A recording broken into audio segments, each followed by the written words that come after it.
With Zach Wilson out, Joe Flacco is now the quarterback one. We're going to talk about what that means for this team.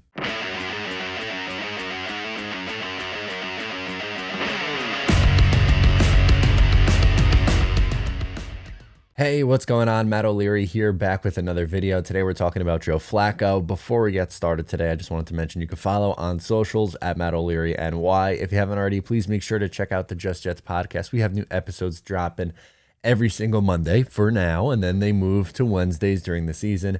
And last but not least, you can also check out bonus content over on Patreon. Today's video is brought to you by True Classic. They have my favorite shirt. It is so comfortable. The NFL is back, baby, and we want you to look your best when you're putting down a few brewskis at your fantasy football draft. Mine's coming up. Our new sponsor, True Classic, has the absolute best fitting tees a man can buy. As you can see, hugs nice and tight up top. Arms look okay in this shirt. I mean, the best that they possibly could in this shirt. It also helps you hide that spare tire that's down on the bottom because it's a little bit more loose fitting on the bottom. So if your lady's upset with you watching football all day, at least you can look good while doing it. So we've all been there before. Finding the right t-shirt is a little bit of a problem. If you have a dad bod, you could look a little bit, not your best, and it's a little bit frustrating. So most t-shirts are either way too tight on the gut or they're just way too big and boxy. True Classic has already helped over 2 million men finally get a better fit at an affordable price. Our listeners get the best deal they offer for a limited time. Only get 25% off with my code MATT25. That is MATT25 for 25% off. Get yourself a pack of these t-shirts. They are so comfortable. They're so breathable too in the summer or in the home stretch in the summer. Check it out. Use the promo code. Thanks. Okay, so Joe Flacco is the de facto quarterback one with Zach Wilson on the shelf.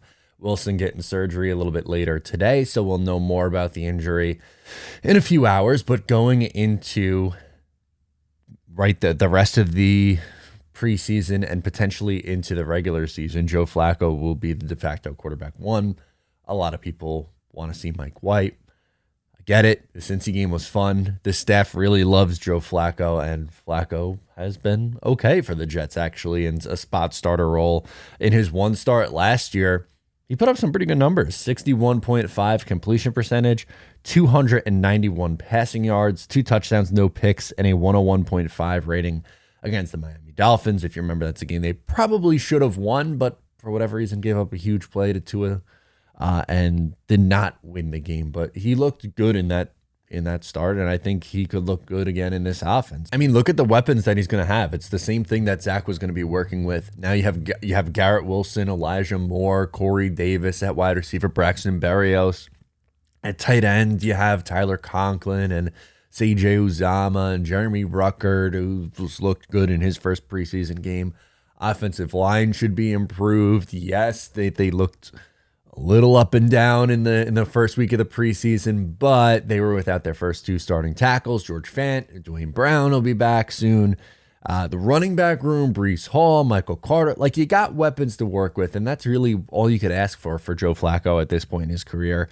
You don't necessarily need him to be a hero. You just need him to hold down the fort for Zach Wilson to come back, right? Again, this is not a long-term solution. No one is saying it's a long-term solution, but if you need someone for a spot start, Flacco is fine for that. I'm comfortable with that at this point in his career.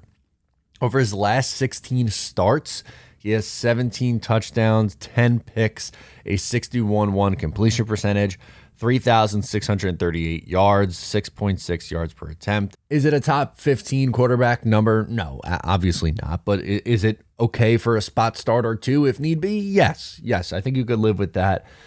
His deep ball is still really strong. We saw it, on display more so in 2020, to be honest with you. He was really airing it out a little bit for the Jets in 2020. And you know what? I think he still has that arm talent. He's had a really good training camp. And I've been asked before, how much is the offense going to change? What are they going to do that's drastically different now with Joe Flacco versus Zach Wilson? And honestly, not a ton. Obviously, Flacco isn't as mobile as what Zach Wilson is. Flacco's a pocket passer, but it's not like he doesn't have the arm strength to push the ball down the field. So this is going to be a team that's going to try to establish the run first. We know that. drafted Breece Hall early. They want to run the ball behind this offensive line.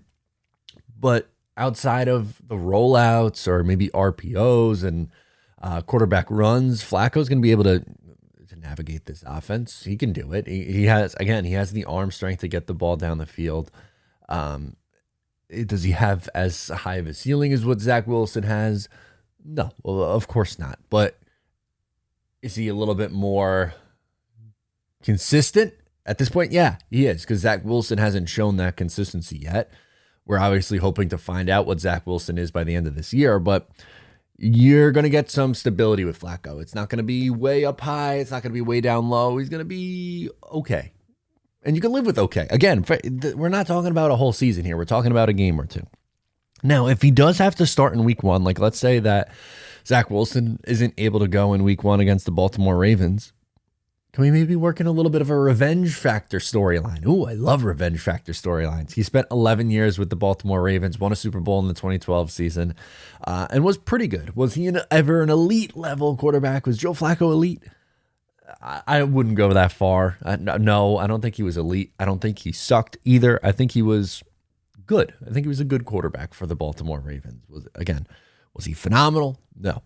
He in that 2012 playoff run, he played at elite level in the 2012 playoffs. Baltimore recently made a switch at defensive coordinator, so like it's not the same defense that he saw there from 2018 and earlier, but it's still the same coach that he's been with, the head coach, obviously, in Harbaugh. So he's going to know some of their tendencies. Obviously, things change over time. They evolve. And I mean, offensively, they're not the same as, with Joe Flacco and Lamar Jackson. But I like that he's here and going to be able to, help out and say, hey, maybe look for this. Again, it's not going to be a one-for-one carbon copy kind of a thing. And the defense, I think, will change obviously a little bit with the new defensive coordinator. But I like the idea of a potential revenge factor. Obviously, rooting for Zach Wilson to be good to go for week one. But if not, Flacco has to start against the Ravens and maybe the Browns.